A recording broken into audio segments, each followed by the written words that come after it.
Welcome to MAAP Real Talk Show. Today, I have a great, phenomenal guest.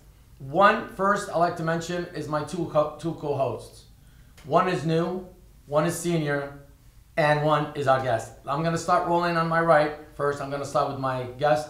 We have with us today the great filmmaker, great to the community, effective, I should use the word, to the community with his helping and doing a lot of stuff. His name is Mr. Steve Wargo. I call him Steve Wargo DP. Come on, guys. And on his right, obviously, my co-host, she's a senior co-host, she's been with us for a while, and you all know her. Cyndee, ladies and gentlemen. I don't know about that senior, we're talking like, no. Well, you know what I mean, like, well, you know what I mean, you've been around for what, because no age. I'm only saying this because we introducing the new, like, you're not new. I'm just giving you a bad time. Yeah, the new person now, of course, that's why the whole setup was for, is our new co-host, Mr. Ken Ronk. Come on, guys. Hey. Ciao, ciao, ciao. You know how it is. Ciao. Now, coming out of quarantine a little bit, this is our first program we're doing for MAAP Real Talk Show. We've been stuck for, I don't want to use the word stuck, but we've been in hiding since March 21st. And this is our first broadcast after the COVID-19 had occurred and the quarantine. And I myself don't have an opinion because I'm at a loss like everybody else. So this is why we're going to talk to my co-host and our guest today in all different range of situations about COVID, about life, about stuff that is happening around us. You know, we don't get into political stuff because we don't take one way or another, but one thing we know for sure, we're all human. We love this country as we stand, the USA, at the end of the day. We're all Americans. With that said, I'd like to say right offset, because I get these emails, a little bit wacky emails. I cover Democrat, we cover Republican, and we cover Independent, and we even cover all walks of life, including animals. I know that's not to sound funny. Our lens has no color. Please, we are blind color there. Thank you so much for joining us. I'd like to start right away, like as fast as I can, because nobody wants to hear me. With my right-hand man over here, Mr. Wargo. Mr. Wargo, I want to thank you so much for coming. I'm proud and honored to have you on our set with us all, and everybody, even the crew will testify to this. Well, it's an honor to be here, George. Thank you, sir. And you have been, in the last, let's say that I've known you in like 7-8 years, you always, you might say, why did you start with this, not stepping out with the film? The reason why I say this, to everybody that calls you, you go out and help. Nobody knows that about you, because everybody just cry when you let them go or something, like, you know how it is. You know? But the truth to be told, I, for one, I could speak about numerous stuff, but I don't want to be selfish. You say, George's shows about him. You've done so much. Can you tell me what really, when you get that phone call, what does it feel like? Like, what motivates you? That's because, you know, we get old now, we get lazy a little bit. What motivates you? You jump right up and you go 911. Well, you know, my whole life I spent helping people. Mm-hmm. And whenever I got into the film business, right, I mentor a lot of people, and I like to help everybody out. You know, I have to make a living. Right. But when I can, I do a lot of stuff for nonprofits. That's what I just said. Nonprofits where the CEO's not making $4 million right. a year. Exactly. I either give my time or whatever they've got for a budget, I just do it. And if they can help filmmakers, well, people say, hey, should I go do this job for free or should I do this? I say, you know, if it's going to do you some good, is it going to put money in your pocket, right, teach you something, or put you in contact with people that are going to improve your life down the road? Right. Now, the people that I know here, right, this is all good people. Oh, thank you so much. And that's because you got, the reason why I started the show with this, no, but really I want the audience also, our followers and people are out there in the United States as a whole. One of the reasons I brought this up almost immediately is because every single time, not once, not twice, not three, every single time, if he couldn't help, he'll send somebody to help you. And that's why I wanted to know what really in his neuron, in his brain, how is that affect? Because sometimes even I myself, I try to do what he does, but sometimes I'm tired, I'm lazy, like, you know, it's late, like I could go on, there's so many examples. And that's why I started with this. But he didn't explain himself right. To be honest with you, I got to give you a little bit more explanation. He will go out of his way, he will drive an hour and a half to go help someone and come back from the boondocks. He will go all the way up to Prescott, will help somebody and comes back. He will drive to Colorado to help a movie and comes back. He will drive from, let's say, because for the mass, it's from Arizona. You might say, why I'm stressing this. I am not plugging you because you're a great filmmaker. We all know he's a great filmmaker, he's a great photographer, cinematographer. He is the deal, the real deal, so to speak.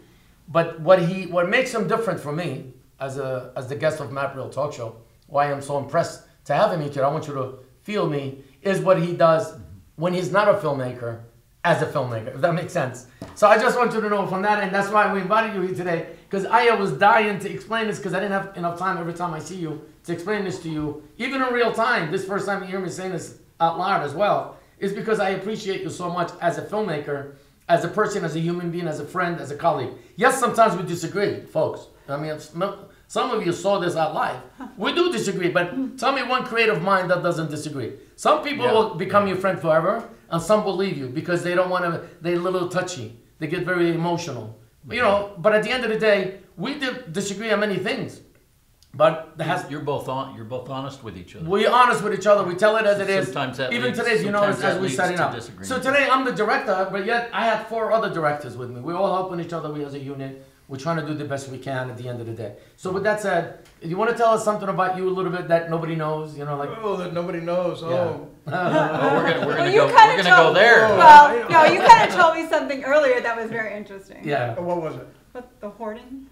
But you're gonna be on that show someday. Do we have something to look forward to? I've been in the video business for almost 40 years. Yes. I have my first camera. Yes.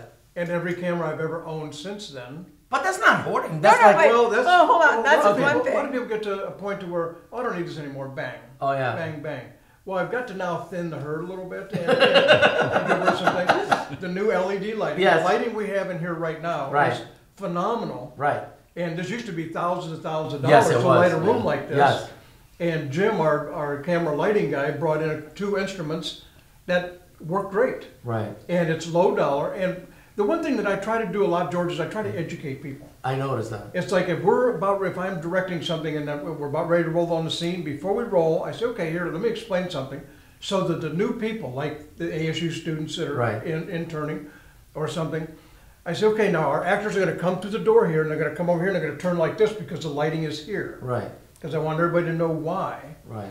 And then they'll talk this way because their microphones are here. Maybe we've got lapel mics, or maybe we've got a boom mic, or both.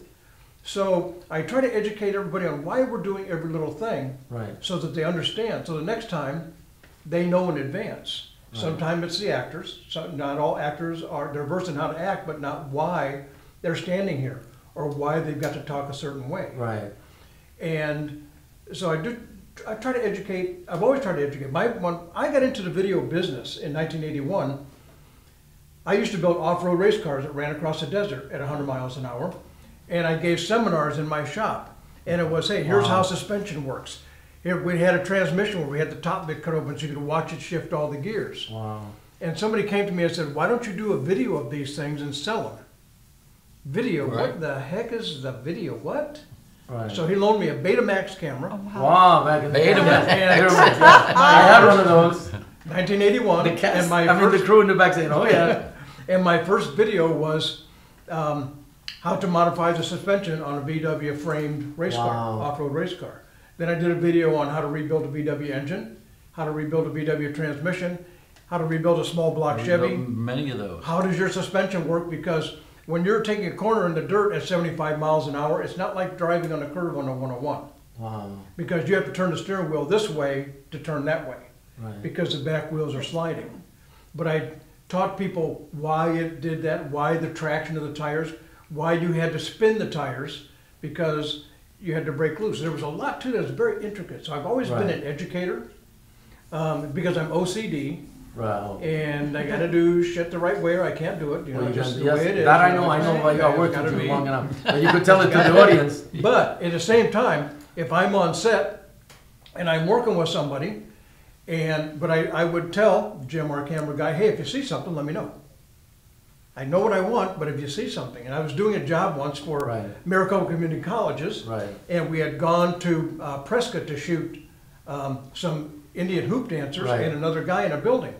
Well, the guy at the building is at a computer, and it's kind of boring, and we're ready to shoot, and we're about like this, camera's here, the guy's here. And my first time ever lighting assistant is sitting over in the corner. And we're talking about, he says, well, this is kind of cool here.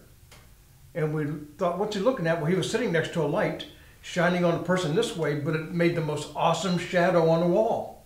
Wow. The way we did the shot was I started with the camera on the wall and brought it down to our guy with some very intense music. It tripled the value of that opening shot, because your opening shot's your selling point. But that kid that had never been on set before said something, and we put it right in. The first thing you saw was what he said. Have you ever thought about like teaching at ASU or as an adjunct professor or something with all this knowledge? I was asked to be a professor at University of Advancing Technology, but I didn't have documentation that said I knew what I was talking about. Oh. I have a 40-year career, and that applies in a lot of instances, right. But it doesn't help get you toward your doctorate or whatever you're. Which is too bad, because sometimes experience. The lack of that paper, even though I knew probably more than a lot of the instructors, right. I wasn't qualified to be an instructor. That's too bad. Wow, that's too bad. Experience doesn't, right? Wow, that's what's hard been in every situation. Is real life what actually happens somewhere as opposed to what you learn in a book. Absolutely. And well, I always believed in a teacher or professor on the sub that has understanding of the field. And then the teacher could correct them if it's not curriculum for the kids. But I still believe an expert should be on the field, like somebody that experienced it. Just like I played soccer, like we had a lot of administration people nice people, great, willing to volunteer even. But then they were hurting the process because they didn't understand soccer. They didn't understand the moment how the kids get fatigued quickly. They say, come on, let's go. And they didn't understand like he's already at the fatigue stage that he could get hurt at that moment. They didn't understand the depth of the game because they never played it. So with that said, we need to go for a break right now, and I like to change the tone. Break time. To talk to him. Break time, folks. We'll be right back.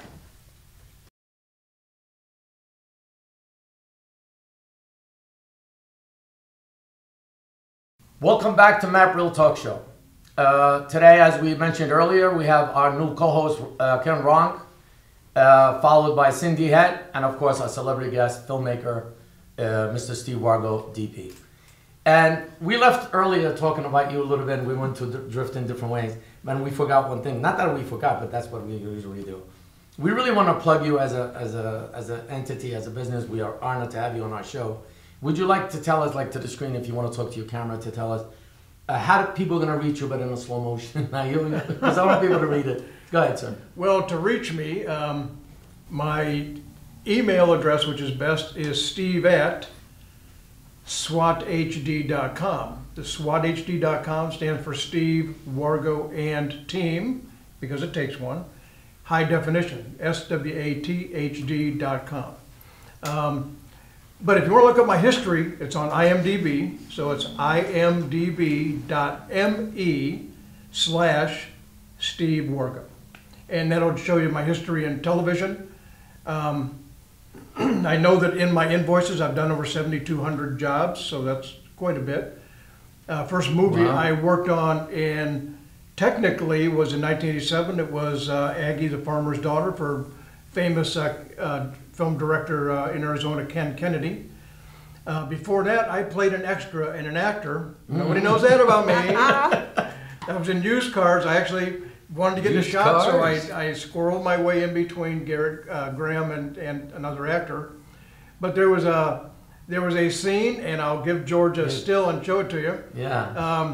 I was there as a biker with my Harley and my friend Greg, and we played in a scene with two nuns. Yes. Oh boy.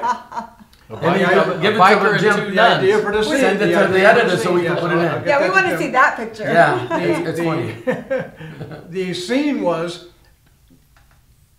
these guys broke into a TV commercial. Used cars would go to car lot. They broke into the Super Bowl and had their own commercial. And the next day, people flocked into the dealership. Well, there was two nuns standing there drinking beers. I'm sorry. Really? Cut that part out, Jim. Okay. We're gonna leave it. Don't cut it. And they were also riding Harleys. Anyway, the way the scene went, the director walked by and saw us and said, "I need to put that in the movie." So there was two nuns eating hot dogs, watching all this mayhem at the car dealership. Right. And we as bikers walked up, we had a couple of cans of beer, and we grabbed their hot dogs and bit into their hot dogs, and they said, okay, they grabbed our beers and slammed our beers. In the movie business, the PAs should have gone and got those beers, which there was a bar next door, poured them out, fill them with water, clean it out, and you go 3/4 of the way so that there's liquid in there, and they drink them. They didn't do that. They just pulled the tabs and handed them to us. So we didn't know there was beer in the cans. Oh my God. Lucky And the you. two gals grabbed the beers and out it came. Oh. It was absolutely hilarious. But when we flocked to see the movie, the scene wasn't in the movie.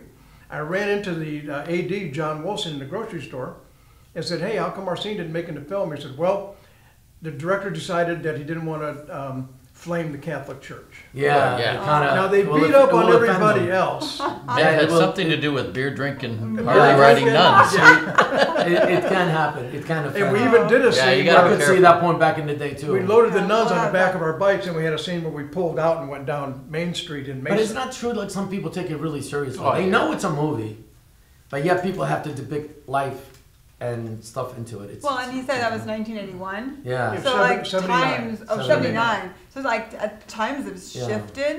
Like so nowadays, they'd probably everybody like Probably think it's wouldn't surprise hilarious, anybody. Yeah. right? And but back then it was Yeah. very. So are we gonna attack Mr. Ronk today, or what? What's Yeah. going on? He's Let's sitting go all get quiet. him. Let's go get him. This is our new co-host. This is How does it actually feel? a roast. Yeah. I was invited here, but it's actually a roast. Exactly. It is a roast. We've all have already been Well, in the because hot we seat. love you so much, so it is a roast. Take it as a Yeah, roast. we've already been there. So welcome aboard, sir. Thank you. As you know, and Thank you know he's part of the. Yeah. He's actually he I helped was- so I was much that he's warned- part of I the was show. warned about actually. Steve being here. He is a team player. good. Yeah. So how does it feel? You know, welcome aboard. Obviously, Thank you're top. To me, you're a super singer. Top. You know, we call it super all over the world, but here they don't say that word. Super to me is like top notch, and great singer. I've watched you live. Great actor. Great everything all around. But I want to hear it from you. Like, what really inspired you? Because I know you're a great band singer. I mean, I could go on. You're gonna tell us eventually. Should we what, make him what you sing? Yeah, you can do a tone if you want. But tell me You what want really people to stay inspires tuned in, right? Right. What inspires Mr. Ronk? I know you're I could get into your kindness, but that'll be another whole segment. I need a whole show. But it just what inspires Mr. Ronk in the morning? I think, you know, when I'm growing up, or we're all growing up, and I have things that excited me, and I think a lot of that was it, and we all have our heroes, whether they're actors or singers or whatever. Sure. And I think that some people that may fall off, Right. but it never really did for me. When I was young, I had my heroes, Right. and Clint Eastwood and Well, that's mine too. and then, you know, music, I had my music heroes, and it never really went away from me. As I got older, it Right. stuck with me. you. And I was able to just keep it going. And, you know, I met my wife there, and she's a big fan of live music, and that's important. And that's key. Yeah. If you want to sustain. You know, anybody's spouse has to enjoy Your what you work. do. You know, otherwise it's tough. So I think that's a big part of it, and I wanted to do what it was my heroes did for me. If it made me happy, Yeah. I thought that was cool. I wanted to do that. You know, if it was a great song, or it took me back, or it created a memory, that's what I wanted to do. You know, and so. At the time, it just stuck with me. But at the time, what kind of music you like? I mean, right now you're looking back, it's called like flashback, and we all get sentimental in certain songs because we grew up in that era. But what is your music? What is your like? I fiber? am a fan of a huge variety of music. I know my parents listened to a lot of early country. They listened to a lot of, you know, Merle Haggard and Glenn Campbell and that type of thing. And then they also, you know, so when I was young, I was the guy that I was a kid, I couldn't change the channels. Right. I was my dad. Get your hands off my damn. Yeah, TV. You know, so it wasn't always a choice what we got to listen to. But you're being honest. But it kind of, you know, it was kind of. Mine was worse. I couldn't even It put it became on. part of. Yeah, it kind of became part of my world. You know, Yeah. like beer or coffee. You know, if you talk to a lot of people that drink a lot of beer, a lot of coffee, they actually don't like the taste. It's just something they kind of got used to. And I think when I was young, I think a lot of that music was something that I got used to, whether I liked it or not. And then as I got older, it became an attachment for me. It was, you know, if things get rough or whatever, and then you'd hear one of those old songs come up, and it would be comfortable for me. It would feel like home to me. Whether I actually loved music or not, it became more than that. It became a connection.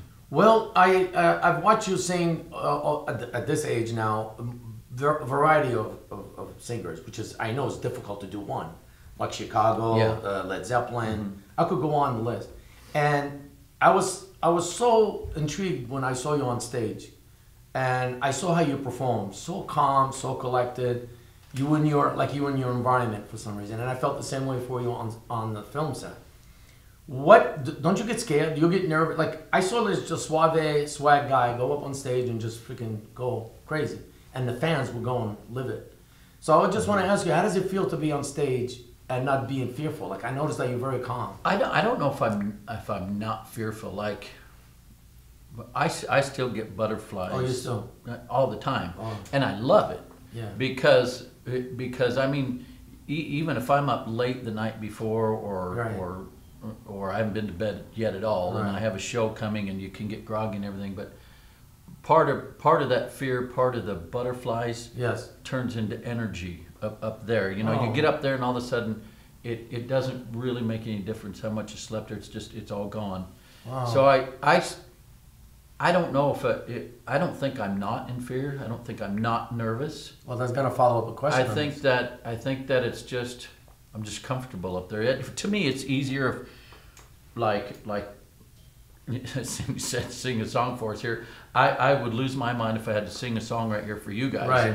In front of 4 people. Right. But if there was 5,000 people out there, it all of a sudden wouldn't bother me a bit. But my question was to you, like the second follow-up, you didn't give me a chance, is how do you memorize then? Because usually when you know, psychologically speaking, I'm not a doctor at all. I'm just from experience.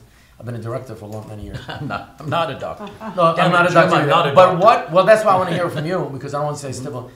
How do you memorize if you don't have, like, I don't want to sound crazy. I know, like, they're gonna say I don't have those fears. I've done stage. I've done directing. I'm always I wonder if I was normal or not normal. I don't know at that moment, because now what you just said, I don't get those butterflies like everybody's speaking of, and you could tell the way I'm talking. I'm just confident 24/7. But sometimes that could go against me.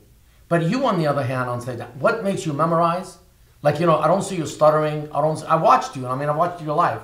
You just go, and you just like, even as a director, sometimes go, oh, what happened again here? Hey, Wargo, can you tell me this? Like, you forget a little, but you don't. What is that? How do you do that? You know, I think you always have. You have good nights. You have bad nights. You rehearse in a movie. You have good takes and bad takes. Yes. You may have 5 great takes where you nailed your lines and everything in a film, and then all of a sudden the 6th time is just like, what the hell? It's gone. Right. And singing is no different, really. I mean, I forget all the time. You do on stage? I do. Oh yeah. Do you mumble? Like, what do you do? Like, I didn't see you mumble. I don't ever quit. The worst thing you could do is quit. I don't ever quit. I mean, I'll sing about something. And you have and the reason why I ask you this, because I'm being very honest to the viewers, because I know all about this. But you know what? Because of this right now, we're gonna stay tuned. We'll be right back with these great people.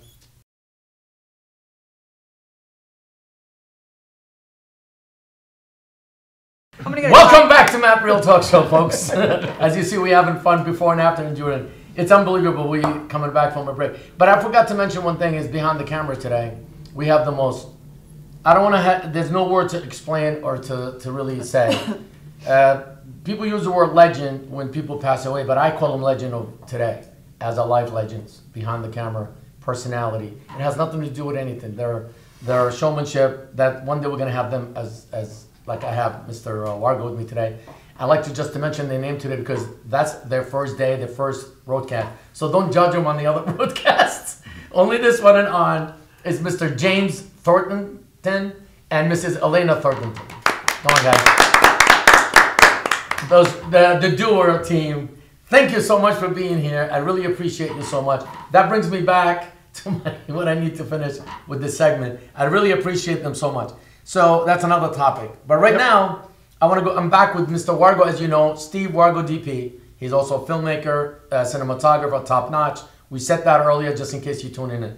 So, Mr. Wargo, I don't know how to ask you this, but it's a cliche question. Everybody asks that all the time because that's the norm. People should just look that up because they know you.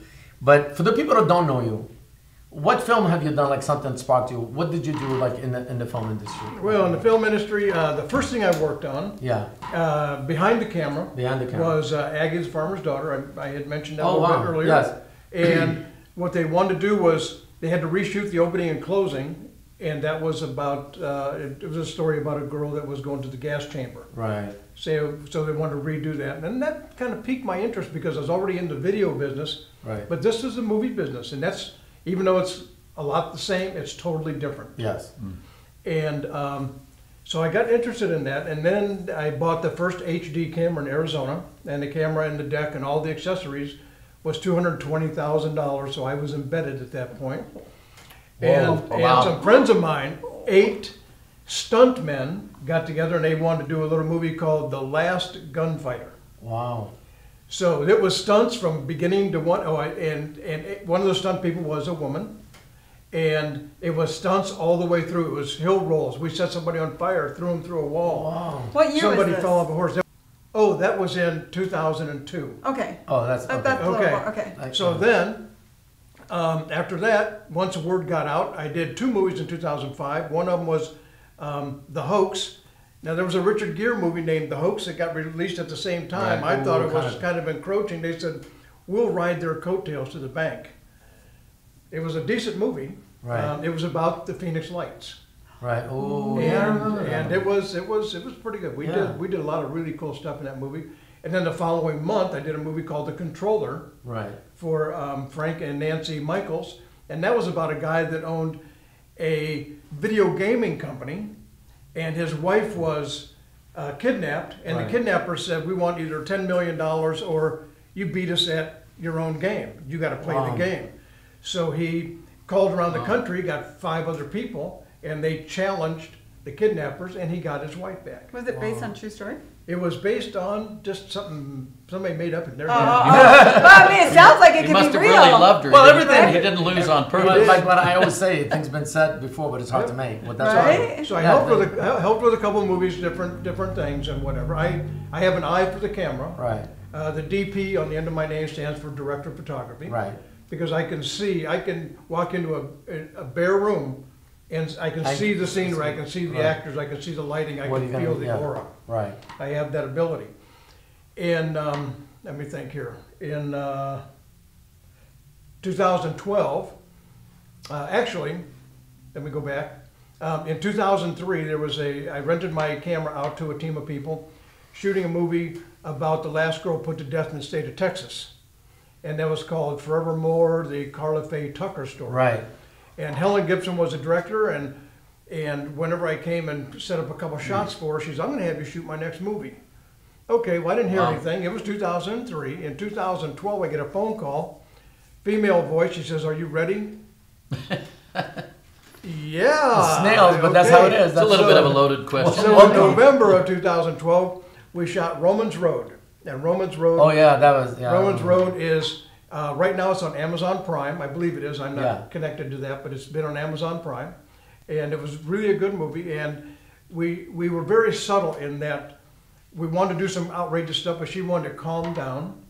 It was a story about 5 women that lived on a cul-de-sac on an Air Force base, and their interactions with their husbands and whatnot. But it won the Cancun International Film Festival. Whoopee! Hey, that's pretty good. Yeah. And it went on and it's been pretty successful. Wow. So since that time, I worked on my own movie, which is Poison Sky. It's about chemtrails but it's a subdued. It's not all this craziness going on, but it's how it actually started, where chemtrails actually started, and how it gradually worked its way in, and how the government did it. And they bragged about covering the state of Hawaii and the city of San Francisco with a solution that fought global warming. And I wrote this movie in 2000. It's been global warming's been around. That's a pretty hot topic too. And, very. But a couple years ago, I lost one of my partners to a suicide, and we had legal issues with the family and everything. We had that all straightened out. We're going to get back into gear here and go again. Now, 2 years ago, I worked on a movie called Cult Cartel. Right. We went to Colorado City, Arizona, which was the hot spot in the world for polygamy. The polygamy capital of the world is Colorado City, Arizona. Yep. We went up there and stayed. The house we stayed in was a polygamous house. It had 22 bedrooms and 19 bathrooms. We all lived together. It was fun. The dining room was 35 by 25. The kitchen had 3 fridges, 3 sinks, 3 cooking coming out circles. now. All I know is I don't want to have to clean that. That movie I was supposed to be involved in. In its heyday, there was the husband, 4 wives, and 37 kids. That many people lived in that house. It's crazy. But a lot of the houses up there were like that, and it was very touchy because the polygamous cult did not want us there. Of course. So a couple of us were armed in case we were attacked. Right. But we sailed through that, and that movie is about to come out pretty soon. It's, good. Wow. On like Amazon Prime or? It's gonna be I'm streaming not real somewhere. sure. It's going to be a soft release, Oh, okay. and it'll hit some film festivals and things. Oh, So it'll be a good we'll movie. look for that. And then this past year, I worked on a movie called NRI. It's a Bollywood style movie, and we shot half of it here in Phoenix, and the other part is being shot in India. And the director was right on the ball. It was a great little film from what we saw, and the rest has been shot over there. I'm not sure what the process or the progress is right now, but that should be out pretty soon. And one of the principals puts on the Chandler International Film Festival, Mitesh Patel. Poison Sky, you've been working at that one for a while. So we started in 2012 on that one, and or right around there. Where's that? 212. Yeah, somewhere. So a lot of the stuff is really not all that long ago. A lot of it's somewhat recent. Our actors, it's mostly Arizona actors, but 2 of my leads are Trisha Mann. Trisha Mann she was Miss Black Chicago at one point in her history, and my male lead in that area is Glenn Plummer. And Glenn Plummer he was a sheriff on The Sons of Anarchy when that show came out. And he's been around and done a lot of stuff. He's been on a lot of shows. Glenn, Glenn, Plummer, Plummer. Trisha Mann, Mann, and she has a show called Man Talk. It's a show like this, right? Yeah. And one of my really cool actors from that movie is Arlene Newman Van Asperen. She was Mrs. Hawaii back in the day. And we were sitting at lunch one day while we were working on, she was in Romans Road. That's where I met her. And at lunch one day she says, "So Steve, what else have you done?" "Well, where'd you meet your wife?" I said, "I met my wife in Hollywood. Met my wife in Hollywood in IMTA convention, International Modeling and Talent Association, the biggest convention for actors and talent in the world. My wife was from Scottsdale, and she had gone to the Bonaventure Hotel in North Hollywood, and was competing. And I have on tape a super shuttle van pulling up, the door opens, out some people came, and the first time I ever saw my wife, she got off that super shuttle van, went to the back, and it's on film. I had a conversation, and I have that recorded. Oh. Who out there has a recording of the moment you first saw your spouse? Me. And you kept it. And yes, and matter of fact, I just uploaded I know, right? I just uploaded it to YouTube, so remind me and I'll show you that piece. Nice. Okay.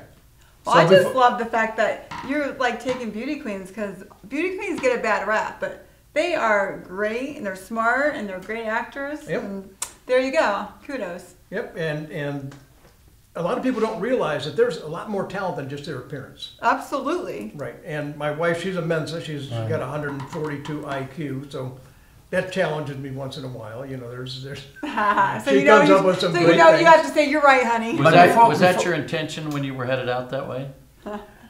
My intention was to and I had told my crew, okay, even though these girls are going to be like posing for you, all they care about is you got a camera. They don't care about you. Yeah. You're nothing. Yeah. And One camera guy came to my office a couple months later. Before we end that too, and one question for all of you to answer, which is we didn't get into, is about the COVID-19. And a lot of people have the angle of how bad it is, how disgusting it is, whatever. Let's talk about what positive thing real quick, because time is elapsing, that did for you. Now, there's two questions to this. One, how's the quarantine affected your loved ones, your wife, your spouse, your, I use that word now because you have to. What happened during that period from till now, from March, whatever it came out, I think March 21st, was it March, whatever the quarantine, until today? And secondly, are we a war, do you feel, or are we somebody sending us a message? Are we like something's ready to change in our life? Are they preparing us for the future? And I was wondering about those who said, like, a lot of people are not talking about this. Everybody's talking, oh, the shot, the sun, and I'm thinking, because I'm a global guy, I travel the world, and I'm looking at it from the global standpoint, not from being selfish, because we always look about ourselves. As a global, why is it globally? Have you ever asked that question? Nobody flies to Africa. There's certain parts of Africa that have no planes, and nobody traveled, no business. How did they get it? How does the Navajo get it and didn't go nowhere? So I was wondering, like, I'm just from experience. I'm not political, so I really don't dwell on these things. But I'm looking at it from an outside perspective, not inside. We panicking, we get nervous. It's very scary moments in our time. It is. And I was wondering what really, what is it that you think is behind all this? Two answers. Go ahead, I'll start with you. I don't think it's anything intentional at all. I think it's... You think it's an accident? I think, yeah. Okay, good. And I think it's just something that caught us off guard. Right. And as far as, at least for me, I think about a lot of stuff, gas pump handles. Right. You go to walk in a store and there's the handle and you're like, oh, the bathroom handles. I was always worried. And anything that travels anywhere, it doesn't have to be a human. I mean, and if an airplane is flying to Africa and this thing stays on surfaces for how long? I mean, for 3 hours they say. The guy changing oil in the plane could pick it up off the side of it's a really weird thing. But I think I know we are taking it seriously. How did it affected your wife and your life? A lot. She's in the bad, restaurant. good. Is it a lot in your room? Is it like it's getting because you're never home that much, now you are. So what happens? She's in the restaurant business, so I mean, it affected her on a financial end, yeah. And my daughter the same way. She's how they handle it? She works at a tanning salon. For us, as far as at home, it's not all that much different when we're all at home. We still do what we do. We don't go out as much. Right. We're getting some things done. It's been good for me because I'm getting some things done that I was getting real quick because we're running out of time. I haven't really thought about it as a global thing. I mean, I agree with Ken how it got places. I think it's been here way longer than March. I think it's they saw it back in November, so I believe it's been around for much longer than we actually have seen it. For me, I mean, I'm an actress and a talk show host, and this is my second career as I'm ending my first career. And my first career is an educator. I'm a school administrator. So it has affected me tremendously. Because of the kids. Because of the kids. And I miss my students terribly, and they miss us. So well, that's what I meant. Like, how did it affect you? So it has affected us. But we do Zoom meetings and those kind of things. But it's not the same. It's not the same. Right. So it definitely has put an impact on that, and so it's changed. It changed everything. Mr. Wargo, real briefly, do you have anything to add? Oh, I'm getting a lot of things done around the house. And The honey-do list. I second the that studio. one. But I have my studio at home, so I can still work and edit. And the wife that I met in Hollywood worked with me for quite a while. And when her mother had to go into a care home late in life, my wife realized that there was a very, very big need for people that were experts at that. She became that expert. Yeah. She gets her business by referrals from rehabs and hospitals. She can no longer go there to talk to the people. Everything's done over the phone, and it has caused a lot of grief for those people because the homes aren't taking elderly people and sick people. They're not taking anybody. So a lot of elderly people are stuck right now. Right. So we are doing everything we can to get them tested if they need it, and get them into a home that trusts that they're going to be healthy and not affect others. So it's brought about to us a whole new awareness of need, and the whole Yeah. thing with Yeah. the virus. I waited my entire life to ground my own parents. Now they're grounded. And we're gonna have to stop right here, but before we end the segment, I'd like to mention something that it's like politically incorrect, like how they say it. We have no ties to anything. What I'm about to say, I want to thank you guys so much, everybody that showed up here today, and everybody behind, and you, the audience. But my thoughts on the Corona COVID, how do you say it? COVID-19 is I always respect my officials, elected officials. We elected them to do their job. This is not time to be critical or criticize whether Democrat, Republican, Independent, or even I am saying this to you. We are at a crisis. If anybody doesn't understand what crisis is this is it. That's the worst it can get. But luckily for us, we didn't get sick yet, and I hope not. For those who are sick and affected by this, I'd like to send them my prayers, our heartfelt appreciation. We think of you every day. Our show, thinking of you every day, has nothing to do with politics. We don't care with the president, but we have to respect our president. We have to respect our officials. We elected them to do the job. Let's listen to them. Let's find out what they want us to do. Like today, as you see, we kept the distance.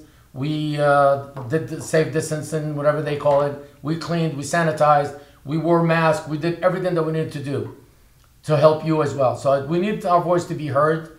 Today, the broadcast was not about show off and stuff like that. It's just we had to stay relevant.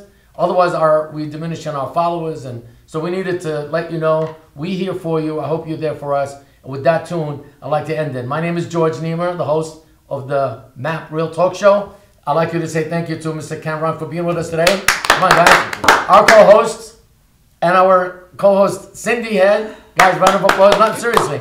And our celebrity filmmaker, DP, director of photography, Mr. Steve Wargo. And with that, we end that and we'll see you soon. Thank you.